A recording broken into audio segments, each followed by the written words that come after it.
Ladies and gentlemen, good morning. Good morning. It's wonderful to have you with us this morning. I want to welcome everyone to Brookings and today's celebration of Steve Hess's new memoir, Bit Player, My Life with Presidents and Ideas. If you've not seen it, it is available nearby, and it is a terrific read. I'm John Allen. I'm the president of the Brookings Institution, and it is really a pleasure to greet you all and to welcome you to the institution today. Having spent more than 6 decades behind the scenes with American presidents and other political leaders, few individuals are better poised to provide rich, meaningful insight into the world of Washington, D.C. than Steve Hess. As a 25-year-old recently discharged Army private in 1958, Steve suddenly found himself as part of President Dwight D. Eisenhower's speechwriting team. I would say that not many privates find themselves on a president's speechwriting team immediately after discharge, so that in and of itself was a remarkable moment. Over the next 2 decades, he would fill various roles, assisting Presidents Richard Nixon, Gerald Ford, Jimmy Carter, and Ronald Reagan, among others. His work brought him in contact with such American luminaries as Jacqueline Kennedy and a teenage Oprah Winfrey. I'm sure they were both charmed at the encounter. In 1972, Steve joined Brookings and has been an integral part of the institution ever since. Over the course of his second career here at Brookings, Steve has established himself as one of the foremost authorities on the media and the government. He's published 17 books with Brookings Institution Press, and I have to tell you, 17 is only part of the full 24 books that he has published. I will take advice from him when I get to my first book.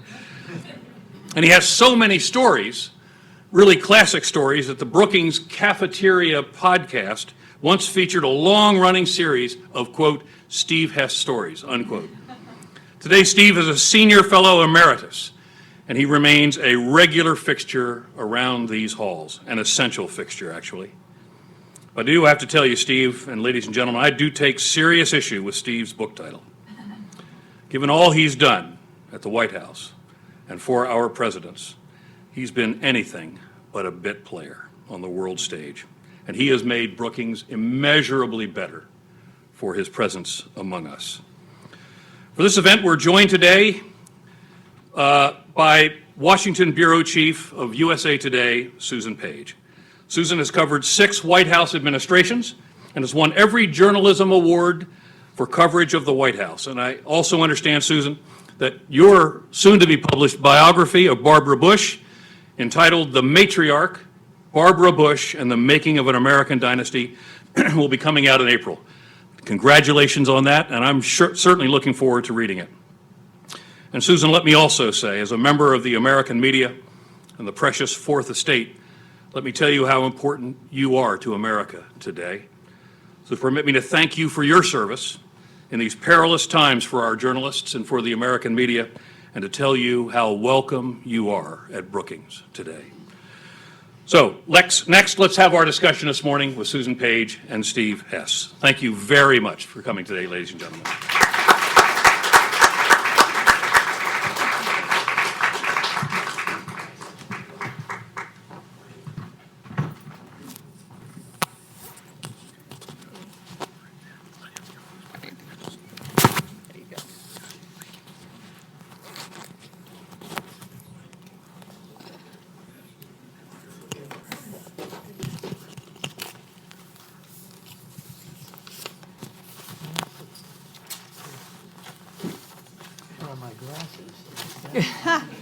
Good morning, everyone.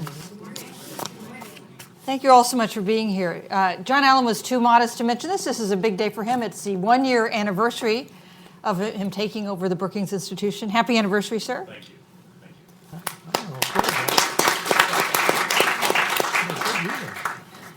It's wonderful to see such an illustrious audience here of many people I've interviewed in the past. And I know that Steve Hess is the draw. Here's the question. What do Oprah Winfrey, Richard Nixon, Ruth Bader Ginsburg, Spiro Agnew, Jane Fonda, Daniel Patrick Moynihan, and Lanny Budd have in common? And the answer would be Steve Hess. He brings new meaning to the word bipartisan. He is polypartisan. He is pan-discipline. He knows everyone. He knows everything. He's worked everywhere. When I arrived in Washington in 1979 as a reporter for Newsday, I began calling Steve Hess for comment on all kinds of things. And I tried to find an early example and a recent example. In 1989, I called Steve Hess and asked about the political ramifications of improving relations between the United States and the Soviet Union. And he said, for Republicans, this is like having a three-legged stool and having one leg suddenly cut off. You've got to do a little balancing, which is a pretty good quote. And a quarter century later, I called Steve Hess, working for USA Today then, and asked him about Jeb Bush and political dynasties, which is a subspecialty for Steve Hess. And he said, the secret to building a dynasty is to have a lot of kids. I think also true. He's written a wonderful memoir, Bit Player, My Life with Presidents and Ideas. We're going to go to questions in the audience after a bit, but first I'm going to pose some questions, once again, as I have so often, to Steve Hess. Okay, I mentioned Lanny Budd. Who is Lanny Budd? Let me say, my worry about being here this morning was I was going to hear a lot of nice things about me, and I really didn't know how I was going to take it. It's fun. I like it. Let's do it again. Lanny Budd was a hero in Upton Sinclair's novels that came out in the 1940s and 50s. He was not a famous person in that he was not a general or cabinet officer or anything like that, but he always was there. Whenever anything important happened, he seemed to be there. And as I tried to put together my memoir, it seemed sort of familiar. And from the time I was 19 years old, and the Republican convention in Chicago between Dwight Eisenhower and Robert Taft, which was the most exciting convention of my lifetime, there I was on the floor, quite by accident, I should say, because I had a job in the motor pool for the driving the delegates back and forth from their hotel downtown to the convention site. But I didn't tell them that I had no sense of direction. And it was about a 45-minute trip. And my first driving, I got lost. And the delegates got out and thanked me and fired me and gave me a set of tickets to the convention. And at that time, security was a very modest thing. So I was inside and I could wander around and be on the floor, and that's why I was there. And it was a sort of thing where I realized I had a certain degree of luck that or maybe everybody does, but the door opened one day, and the person who had just been chosen to be vice president, Richard Nixon, came in, and I was standing there. So he shook my hand. And so I became the first person to shake the hand of the future vice president.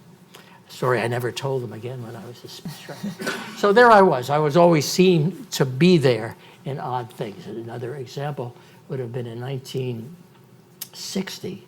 There was a so-called Treaty of Fifth Avenue. Anybody remember? How many remember the Treaty of Fifth Avenue? One hand, two hands. Wow. Yeah. Okay, the Treaty of Fifth Avenue was when Richard Nixon went to New York to meet Nelson Rockefeller and work out what they wanted in the platform. I was the White House liaison man on the platform, so I was in the and Chuck Percy was the chairman of the platform, a businessman from Chicago, and we were waiting we had to have the platform mimeographed so that the next morning they could be handed out to the delegates who had been working on the platform. And then this call came in, and it was clear that it was an unusual call. And Percy was on one phone, and Rod Perkins, who was Rockefeller's representative, was on another, and then several of us were on a third. And we were listening to Nixon and Rockefeller settle what the platform was going to be, which started a massive fight at the convention. And there I was on the phone listening to all of this, which was really quite exciting. So that really is why I compared myself to a Lanny Budd figure. You know, you had a long relationship with Richard Nixon. And one of the most devastating things that happened to Richard Nixon was when Dwight Eisenhower, as president, was asked, can you name some decision you made that really reflected the influence of the vice president? And he said, if you give me a week, I might think of one. Yeah. This was not helpful to Richard Nixon's presidential ambitions. You were at the White House then. Why did Eisenhower say that? Yeah, I think that was the most devastating thing that happened to Nixon in that campaign, because it pulled right out from under him the label of being the experienced president against Kennedy, who is not considered the experienced president. At that time, the president had a press conference, radio conference in the executive office building, televised, but they weren't heard live till that evening. So we as the staff would then gather in the White House mess and listen to this, and we heard Eisenhower say this, and I was quite stunned by it. Nobody said anything. The next day, I asked John Eisenhower. Yeah, so no one said it. People sat there and listened to the statement. Sat there, listened to the statement. Understood how terrible it was for Nixon. I assume so. I did, and listened to the statement and didn't. And the next day, John Eisenhower was the assistant staff secretary, a very good guy. The president was his father, and I said, "Why did the president say that?" And John said to me, "Well, you see, these press conferences had to end as Eisenhower liked it in a half hour." And he said it was to be the last question, and what he really meant was, "I will be back in a week, and will answer your question." Quite frankly, this wasn't going to ring. It was not, and came back in a week. Nobody asked the question. And the more I thought about this, and I loved Dwight Eisenhower, was that he did a mean thing. He did a mean thing to the man who had been his loyal vice president for 8 years. And I think he regretted it. I think I found he later said that not fully appearing to support Eisenhower was a serious mistake on his part. What happened, in part, why he didn't support Nixon in the campaign, was that the president's doctor and the first lady were worried about Eisenhower's health and asked him if he would not campaign more fully.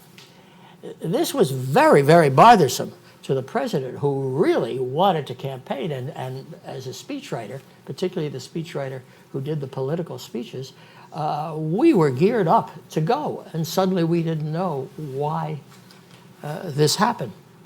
He gave some speeches, 3 or 4 speeches at the very end, which were very powerful speeches, but clearly the things he could have done in the right places in a very, very close election would have been important.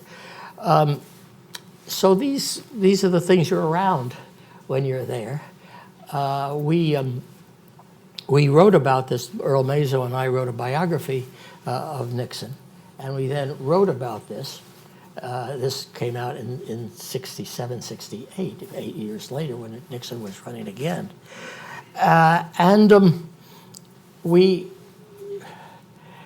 So when it was Earl Mazo, my co-author, who was worked for the Herald Tribune in New York, was writing a series on the election, the 60 election, in which he had gone carefully into Texas and carefully into Illinois and was absolutely convinced and had a lot of data that that election was stolen, that Nixon lost the election states that he should have won if there was an honest count. And he was going to write this series. And Richard Nixon called in Mazo and said, I've been reading your series, and I would like you to stop. It was to be a 12-part series, and he had done, I think, 4. He said, nobody steals the election of the American presidency. And he explained why the American president had to be vital and whole in relations around the world, which he had explained to Mazo. And the Herald Tribune stopped the series. I say that in part because Nixon was a very strange man. I mean, that's not exactly the way you think of Richard Nixon stopping an election where he could have been president of the United States. I didn't know Nixon, even though I worked in the Eisenhower White House, because it was very different then. It wasn't until Walter Mondale, Jimmy Carter's vice president, had an office there. We didn't see Richard Nixon in the White House. We saw him when he showed up for a National Security Council meeting. But Eisenhower actually thought of Nixon in the way he learned in high school as part of the legislative branch. He was the president of the Senate. He got his paycheck from the Senate. He had his office at the Senate. So subsequent later, when I was Nixon's speechwriter, I started with really the Herb Block view of Richard Nixon. And gradually, in a whole series of events that I tell, I learned another Richard Nixon. That didn't negate the earlier Richard Nixon, but suddenly there were 2 Richard Nixons. So Nixon was very complicated and got more and more complicated when we get to the question of Watergate, if you want to talk about that. So Eisenhower, who we do not think of as being mean, did a mean thing. And Nixon, who we do not think of as being gracious, did a gracious thing both to Eisenhower in not campaigning and also I should have written it that way. Yeah. That's exactly the way it was. 25. And did the newspaper series just stop at 4? Was there any explanation like, oh, we were going to do 12, but... No, I don't think it stopped at 4. And when the book came out with this story, it got a lot of publicity. It had a 1,200-word editorial in the Chicago Tribune on what a great guy Richard Nixon was. The London Times had a headline about Kennedy should have lost the election and so forth. It didn't do Nixon much good by this time. But yes, that's what happened. So Richard Nixon then wins the presidency. We've got the Watergate scandal. Were you who had seen these 2 Nixons, the Herb Block Nixon and this more appealing Nixon that you had gotten to know, were you surprised by the revelations that came out about Watergate? Oh, I was shocked. In fact, I had even given a talk at Harvard Business School explaining all the ways that I figured that Nixon would not have known about Watergate. And there were logical reasons. Prescient. Yeah, and so forth. Not exactly. And didn't really, and then with the hearings, of course, with their perfect hearings, and public television started McNeil and Lehrer, and they had 2 people with them, 2 sidemen, myself doing politics and a lawyer who rotated on that side. And I sat there day after day listening to what was going on. And the tapes were released. And it was awful. I mean, I got nightmares. I really did. And I finally went on the air and said, I'm not coming back tomorrow. I can't take this. So I didn't. And so when in the memoir, I said, okay, these lists of reasons that Nixon knew that, well, I was just dead wrong. Nixon had been very good to me in a lot of ways. For one thing, again, this is a Nixon that you don't know, he was exceptionally generous. We would do a speech, we would do an article for the Saturday Evening Post, and maybe it was $10,000, which was a lot of money. And if I had done it myself, maybe I'd get $1,000. And he just split the fee with me. And finally I said, Dick, I'm not, it's too much. And then he was embarrassed. And he said, oh, you just have to go to the IRS and so forth. But that was sort of typical things that I didn't know about Nixon that I ultimately learned about Nixon. So I reacted very strongly. I never saw Nixon again. After when? After I left the administration, and I said I never saw Nixon again. Pat Moynihan said, you really have to have closure with him. I said, okay, Pat. Pat said, I'll arrange it. The two of us will go up to New Jersey and have lunch with him. By the time that happened, Nixon memoirs had come out in which he admitted nothing about Watergate. He merely said he was sorry. That seemed to be good enough for David Frost, but it wasn't good enough for me. And then he sent me a book one day, a autographed book. And Beth and I were at the arena, and it was an intermission, and Helene and Bill Sapphire were there.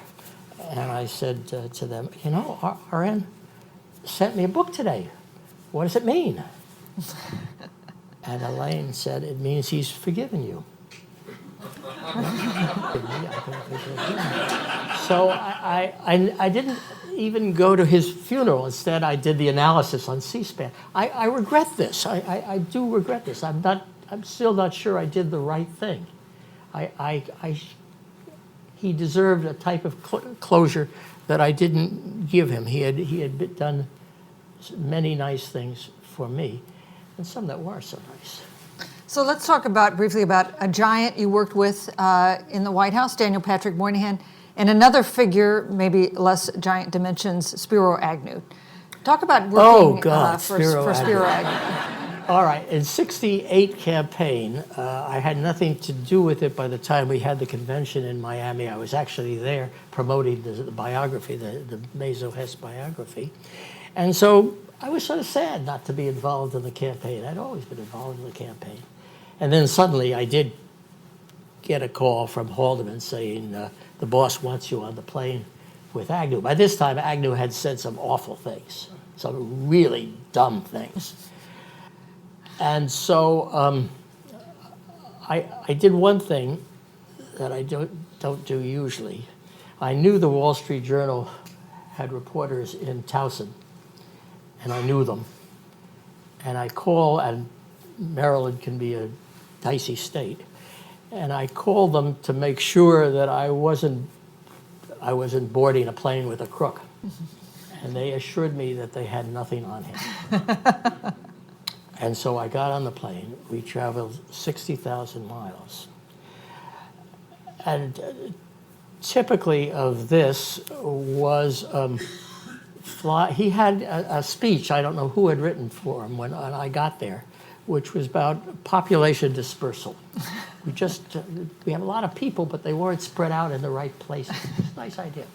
And we're flying from Dallas, where I'd written the first speech, to Cheyenne.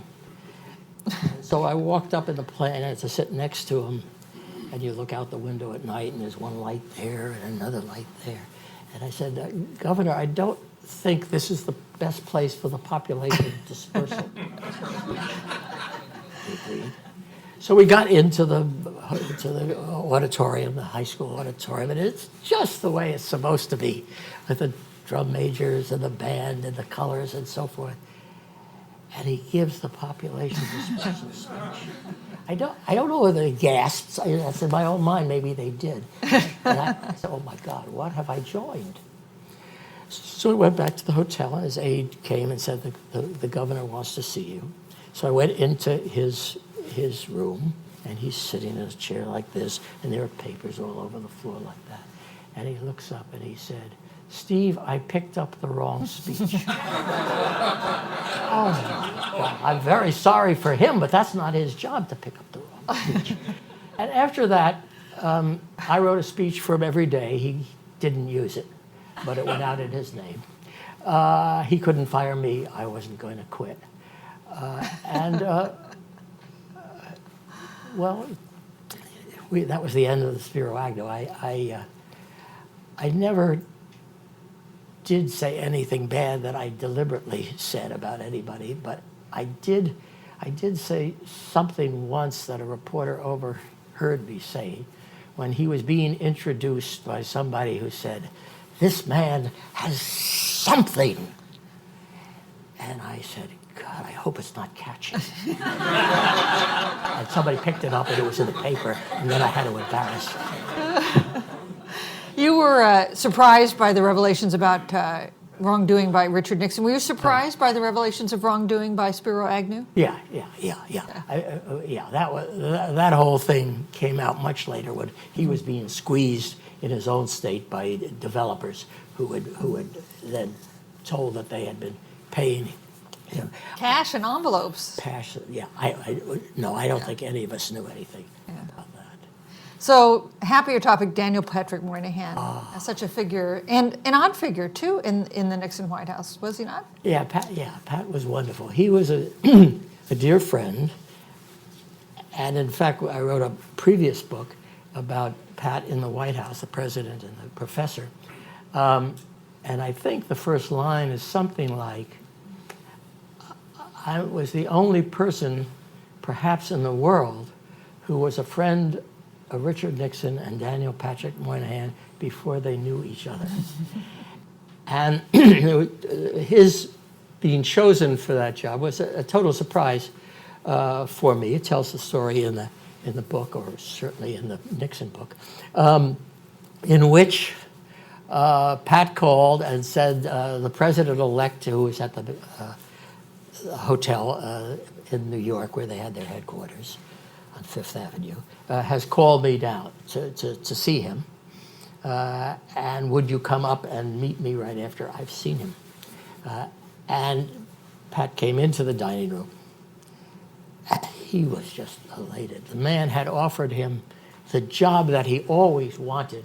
Unfortunately, it was the wrong man who offered him the job, but it was to be the the counterpart to Henry Kissinger in the White House. And he asked me to join him there. We had a bottle of Beaujolais, which was more than I usually drink. And he said, "Join me, be with me." I had actually I knew I was owed a job after being with Agnew, but I didn't want to go back to the White House. That was a great experience, but I had had it. But of course I had to say yes for two reasons. One, the joy of working with Pat Moynihan was something that nobody should be able to turn down. And the second was, I thought he needed me. I mean, the only Republican he knew was me. And he was about to walk into that. It was and Pat thought he had a job, but it turned, Nixon gave the same job to somebody else. And that was Arthur Burns. So within days of arriving in the White House, we had a Ivy League liberal from Harvard and a Ivy League conservative from Columbia in conflict. And it was real conflict. It was a way things are supposed to be done in the White House. Two very smart men in conflict. I see Checker Finn there. He knows it all. He was right there. And so the strange part about it was Moynihan was the winner. And the story of how Moynihan was, first of all, even before he got there, he started to send, as he would, the president-elect these long, detailed, interesting memos. And I think it was the first person that had ever treated Richard Nixon as an intellectual. And he loved it. And they had a bonding that was really very, very serious. So that was a marvelous year being with him. And at the end of that year, he made Pat sort of a cabinet officer without portfolio. And then the question is, what the hell do they do with me? And that becomes another story in the book. You eventually end up here at the Brookings Institution. Yeah, I didn't get to Brookings till 1972. By that time, What they did with me, to go back to what Nixon did, they had a hard time knowing what to do with me. I gather from material that has been declassified, and in which Haldeman says to Ehrlichman, how do we get rid of Hess? Do we send him back to Harvard? That sort of thing. But at any rate, instead, they sent me over to HEW, where Bob Finch was the secretary. And Bob Finch was really the only cabinet officer that Richard Nixon loved. He had been his campaign manager in 1960, and he said to me, almost in despair, that he can't do the job. Go over and see what you can do. And it's one of those that you read about in novels where you say, yes, Mr. President, you walk out the door, you say, how the hell can I do that? I mean, I can't go over and tell Bob Finch that the president thinks he's failed. For one thing, Bob Finch was a real friend of mine. So I get there, and we're all sort of looking at each other. And they said, would I be chairman of the White House Conference on Children and Youth, something Teddy Roosevelt had started, been going on every 10th year, and they hadn't even bothered to have a chair. Awful job. And I said, okay, I got to do something. So within a couple weeks, I realized in 1969, 70, there was no way you could have a conference of children and youth at that moment in the middle of that war.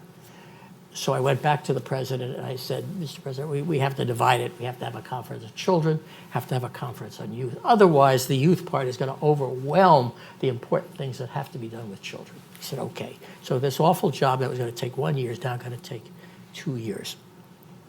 And then a lot of the book has to do with how I have these two awful experiences.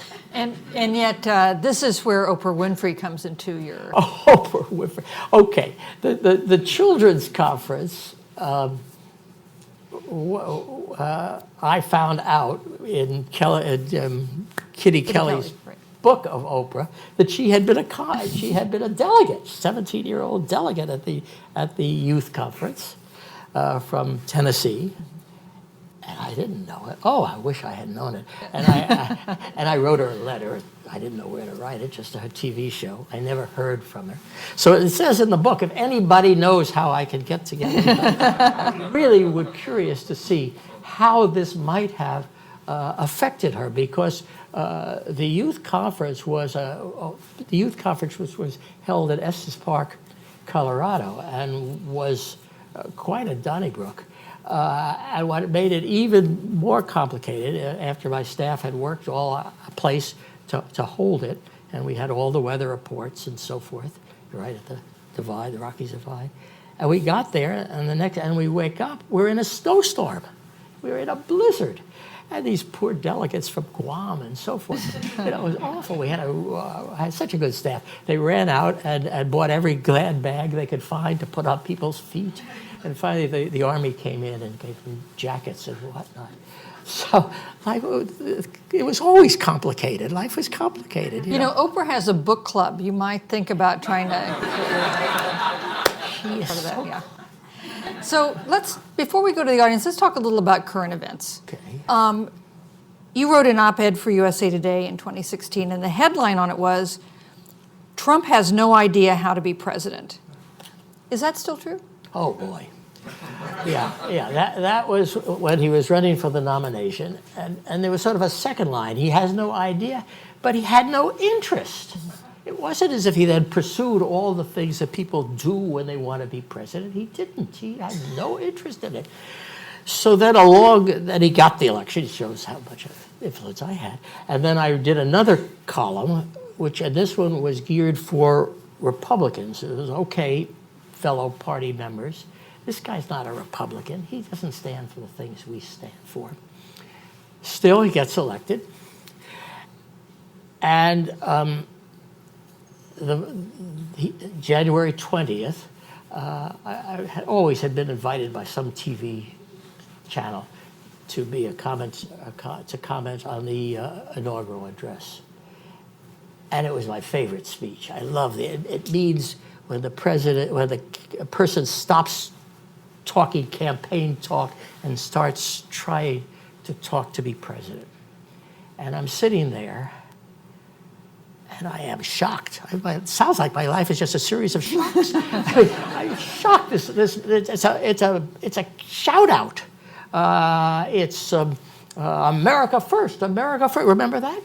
And I said to myself, given my history of always spending my life talking to reporters, I'm not going to say anything about this president. I'm not going to answer. The only time we spoke was once we had a conversation about Barbara Bush, that's all. I turned out all conversations because I knew very well that the system is you tell one correspondent, they ask you a question, and you say the president is a pathological liar.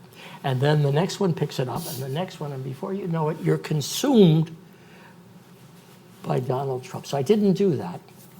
And then I had to do something. That's my job, to write. And it was at that point that I decided to write a memoir for various reasons. Henry Aaron convinced, I didn't want to, because the memoirs are written by generals who were in important wars. They're not written by, the bit player came from a line that I love from John McCain. And, but Henry Aaron said, look, there are more bit players than there are generals. There'll be more people who'll be interested in this. And then my wife, as social worker, put me onto a theory of reminiscence, which says it's a pretty good thing to start remembering your past and whatnot. So I had an absolutely marvelous year writing this book, and I really do think I learned things about myself in writing it. And I hope I told stories that others will. But it was President Trump propelled you to do this so that you would not be talking about him. Absolutely. And so your memoir is now done. Done. So let's talk about Trump. Some Republicans say, I don't like his rhetoric, I don't like his tweets, but I like what he's done. He's been a good president. Look at the economy. Would you hold to that view? No. Trump, to me, is a disaster in which the question is, how do you get the poison out of the system, ultimately? I feel that way. And it needn't be long. Richard Nixon destroyed himself, but not the presidency. And so the day he stopped being president, Jerry Ford took over, and the presidency went back into shape. And something like that could happen, but I think it's less likely to happen in that way. So the question is, do I go back into business, my old business of saying things nasty about presidents?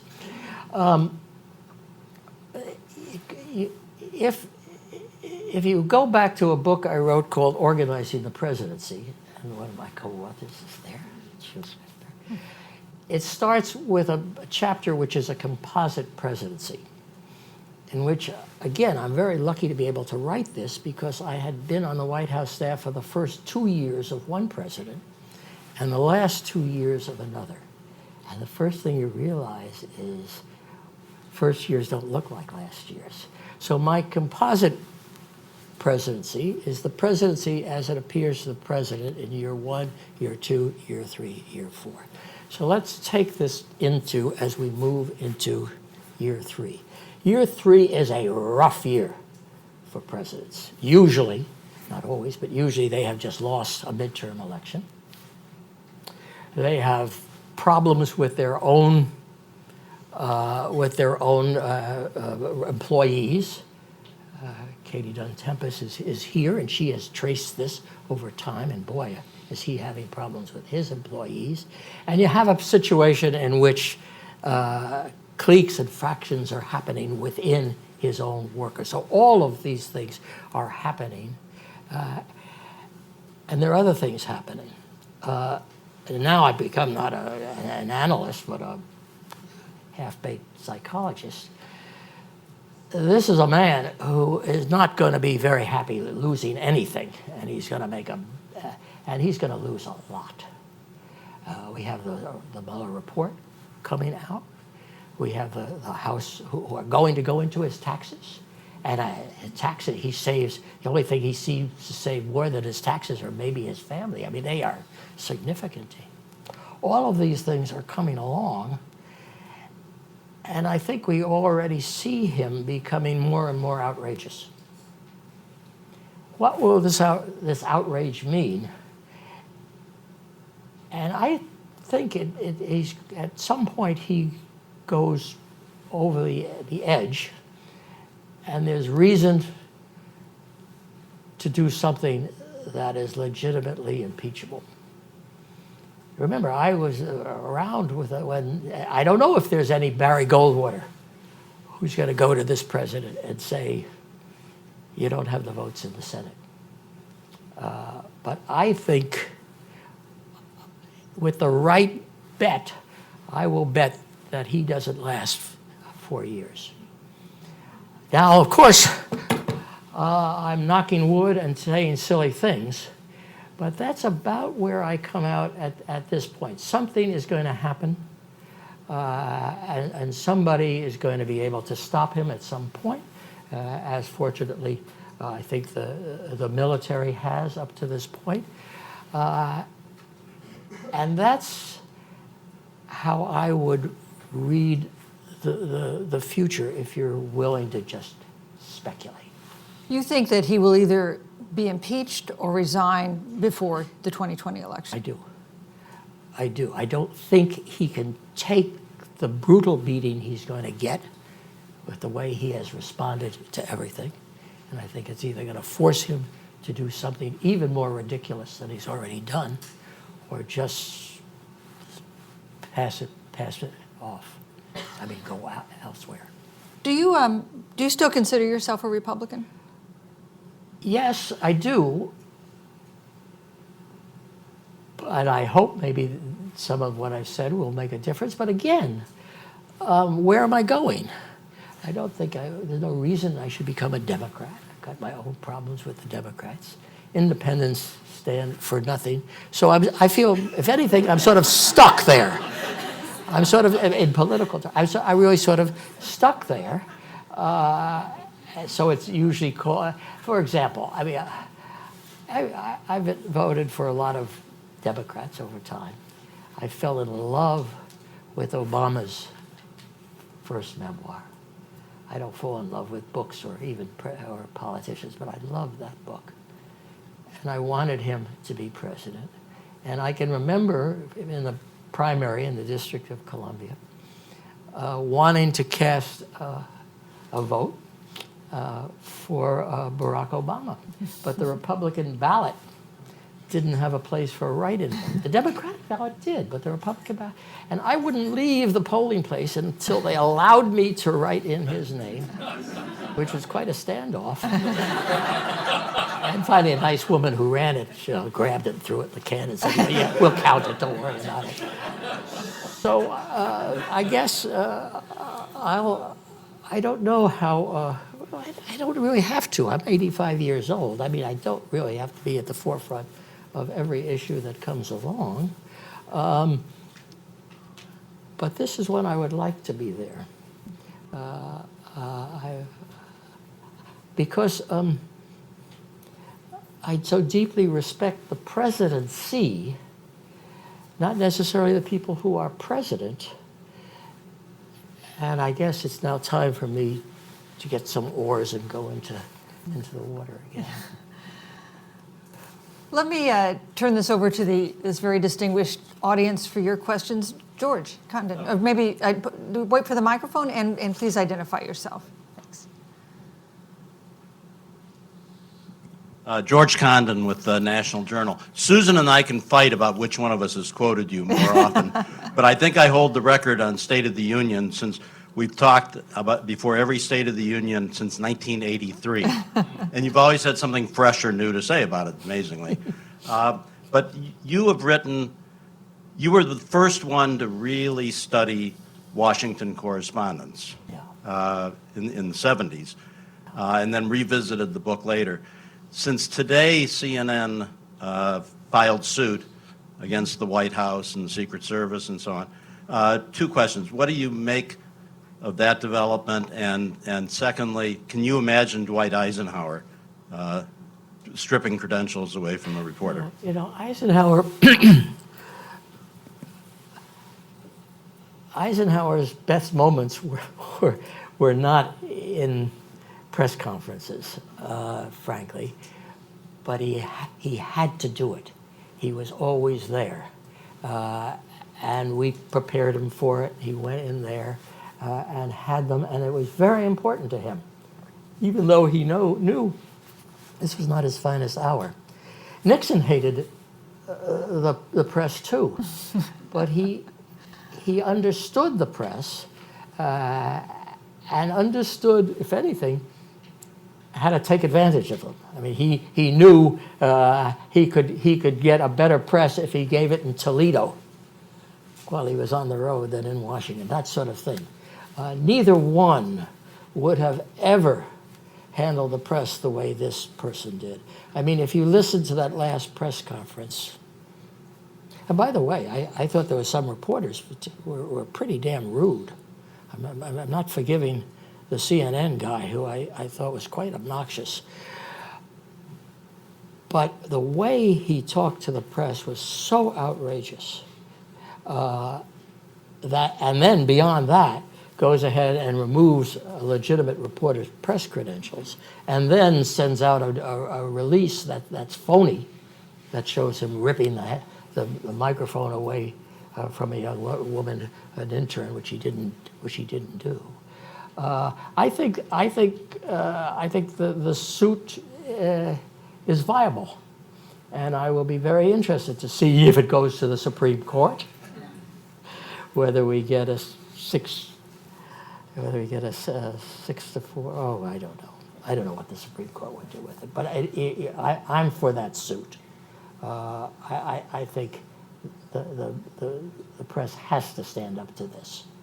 I mean, the two elements that he is deliberately undermined was the media, and Marvin Kalb, who's just written a book for Brookings on the enemy of the press, and the judiciary.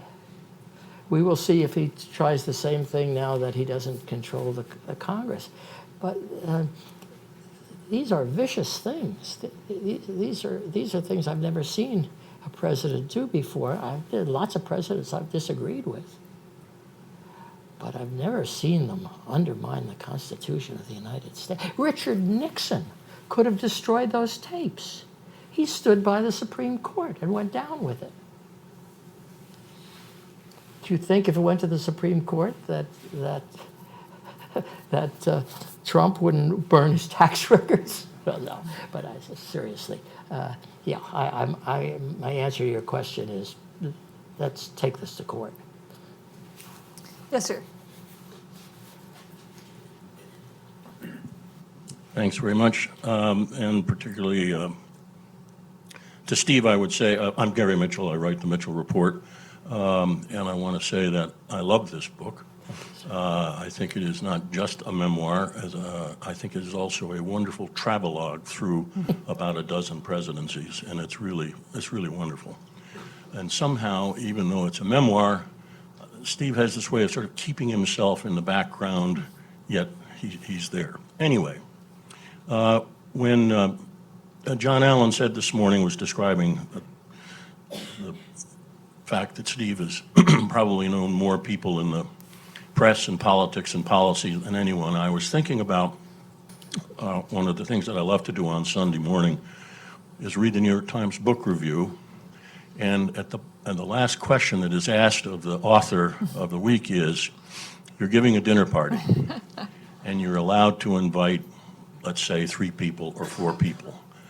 And so what I would be interested in knowing is if John Allen said to Steve, Brookings is going to host a dinner party and you can invite 3 or 4 or 5 of people that you've worked with over time for whom you have the greatest respect and who you think would make for wonderful conversation, I'd love to know who'd be at that table. We're going off the record here. Yeah, I was going to invite the whole room. How are you free on Sunday? So my best friends are out there. And of course, sometimes in those New York Times things, they choose people who are not living. They choose people who are even fictional. And I'm in the midst of a lot of books at the moment. now that the baseball season is over, I have nothing to do. It's awful. And gosh, I'm reading some good stuff. Michael Ondaatje, oh boy. Tana French, the Irish mystery writer. What a wonderful writer. The woman who wrote Manhattan Beach, quick. Who Jennifer Egan. Gosh, there are some wonderful people that I've been reading lately that I would love to have around me. On my desk right now, I have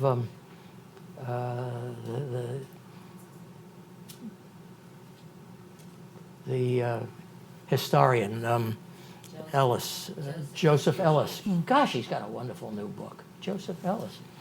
I would recommend Michael Lewis's new book. It's not a wonderful book, but it's a good book. There are so many people.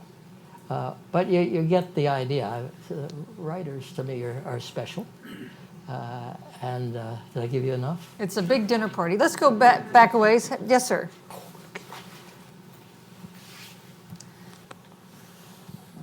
Mike Macetic, PBS Online NewsHour. Used to be McNeil Lehrer. Yes, indeed. Couple Eisenhower questions. I don't think you wrote this speech. It was probably written by Ray Price. Okay. The 1964 San Francisco Convention speech. Oh, no, yeah. A lot of people say the anti-press stuff started with Fox News or Trump. I think it really started when Eisenhower at the podium talked about sensation-seeking columnists and commentators, and this very conservative group of delegates bellowed with a roar, shaking their fists at the anchor booths, so on and so forth. But then my second question is, did the press, White House press corps, ever really understand what was... Every time I read a book about Eisenhower, I'm increasingly humbled by how little the press covering it at the time really understood and knew, A, how smart Eisenhower was and what he was really accomplishing. Yeah, Eisenhower was quite remarkable. The one thing that people didn't realize that's so unique is that Eisenhower was a great politician. If you remember, in 1962, he was the non-politician. They put Nixon on the ticket because he had to be a politician. They had a politician, and that was the ticket. Boy, did they have that backwards. Eisenhower was a brilliant politician. He knew how to keep quiet. He knew how to take advantage. And Nixon was not a good politician. I'll give you an example. After Eisenhower left office, and I was once more out of a job, I went to work for a senator and realized that I was much more an executive branch person than a legislative branch person. And along came Bryce Harlow, who some of you may remember, who was the go-to person for all things Republican in Washington. He came to me, and go back a step. At that time, there was absolutely nothing that an ex-president of the United States got. He didn't get a staff, he didn't get housing, he didn't get security, he didn't get cars. Eisenhower got in his old Chrysler Imperial, drove to Gettysburg, one Secret Service trailing. When they got to Gettysburg, the Secret Service did a U-turn and came back. And there he was all by himself in Gettysburg. Harlow came to me and said, we, the Republican Party, to keep him alive politically, somebody has to answer his mail. Would you do that? And I was working for a California senator, and I was getting tired of defending the date and nut industries in California. And I said, sure, that sounds better than what I'm doing. We had no idea how many letters there would be, so we simply did a piecework contract. Every letter I'd get $3, blah, blah, blah, blah. $3 a letter. $3 a letter at first. $3 a letter. I hired one of maybe Eisenhower's secretaries, Ann Parsons, who was great. I found some space in a Republican PR firm for us. I wrote a little 3-ring notebook which told and what she should answer each person who wrote in and said, what does he think about the 18-year-old draft, blah, blah, blah, and so forth. And then I had nothing to do because she had all of the answers and she did all of these wonderful things, and I was getting all of this money, and I was feeling a little guilty. Oh, excuse me, when Harlow left that in my lap, he said, oh, by the way, if you can help Dick Nixon, he's got nobody here in Washington. He's out as a rainmaker with a large firm in Los Angeles. Okay. So the first thing I did was anytime I saw something in the paper that I knew related to them, somebody they knew had become the woman, Republican Woman of the Year in Virginia, somebody's daughter had gotten married, they had received an honorary degree, I would write a little note and send it to Los Angeles or to Gettysburg. Eisenhower, the non-politician, loved them. All over Washington, I would get, at that point, by the way, he wanted to be called the general, not president. I would get little people would say, boy, I got the nicest note from the general. I heard nothing from Nixon until he finally came to Washington. At that time, a great big LA firm didn't have a Washington office. He borrowed a room in Bill Rogers' office. And I was meeting him, in a sense, for the first time to see what he wanted to do. And he said to me, he liked the little notes, the little newsletter sorts of things. But he said, don't send me those letters. I don't want to be remembered as somebody who remembers people's birthday. What? I mean, this was Richard Nixon. But again, I was constantly surprised by him in that way. We went on, and I went through all of life with Richard Nixon, and he ultimately asked me to come to New York with him, and I said, oh no, Dick, I now have enough money to write all the books I want to write. And he was very hurt by this. And we did it on a tarmac in Buffalo while we were going someplace. There was some person on the plane with us, a guy named John Whitaker, who was a geologist but a great supporter of Nixon. He was on the plane as the advancement. I got back on the plane. John said, what happened? I said, well, Nixon asked me to go to New York to be his assistant. He had no assistant. What did you say? I said, I can't do it. He said, that's changed your relationship with him. I said, well, what do you mean? We're friends. We had a good relationship. He understood Nixon better than I did. And people liked Nixon. I suddenly dropped out of the top circle. We were still friends, but of a different level, and that was clear. More to the story. There was a young man in St. Louis who was desperate to be Nixon's assistant. He was on the St. Louis Globe Democrat. His name was Pat Buchanan. And he kept writing Nixon and so forth. And finally, Nixon had him to New York, and he got the job. I don't think Pat knows to this day that he got the job because I turned down the job. But more significant, it did things for everybody involved. Pat Buchanan, in the '68 election or building up to it, moved Nixon closer to the right wing. And he writes a book about it, which was very helpful to Richard Nixon. If I had taken the job, I would not have been moving him in that direction. So everybody gained. I gained and got life writing books and at Brookings. Pat gained because he did what he's always wanted to do. And Nixon was helped in getting the presidency, and so it goes. There was a question somewhere, but doesn't sound like a bit player. We're out of time, so I'm going to ask you a couple lightning round questions, which you must answer with only a word. Okay? Best politician you've met? Who I already described. Eisenhower? Dwight Eisenhower was. Worst politician you've met? Nixon. All over. Okay. Yeah. Most underestimated president in modern times? That's a good question.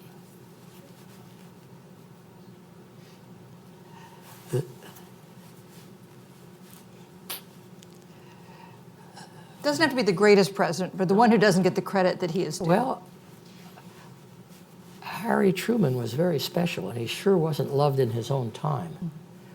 So if you put that as underestimated, there was Harry Truman. Should add one thing. The two most satisfied presidents I've ever had anything that would have been the two men who didn't run for the presidency, Gerald Ford and Harry Truman. And the reason is something happens to these people. It's happening today, as you see each one getting on a plane to go to Iowa, and the course of which there's something that goes out of their real life and into this pseudo life. And Truman and Ford didn't have that experience, and they remained real people. Most overestimated president in modern times. Doesn't have to be the worst, but the one who gets more credit than he's due. Well, probably the second Bush, because of the enthusiasm he got out of his response to 9/11. Most consequential president in modern times. The president, for good or ill, leaves the biggest footprint. Well, certainly FDR had the biggest footprint. There's no question about that. And final question, rising stars, who are you watching? There's a young guy who lost an election in Texas. Keep your eye out on that guy. He's a comer. Steve Hess, we could stay here all day and listen to your stories. Thank you so much for writing this wonderful book. Thanks for watching. Be sure to like and subscribe for more videos from Brookings.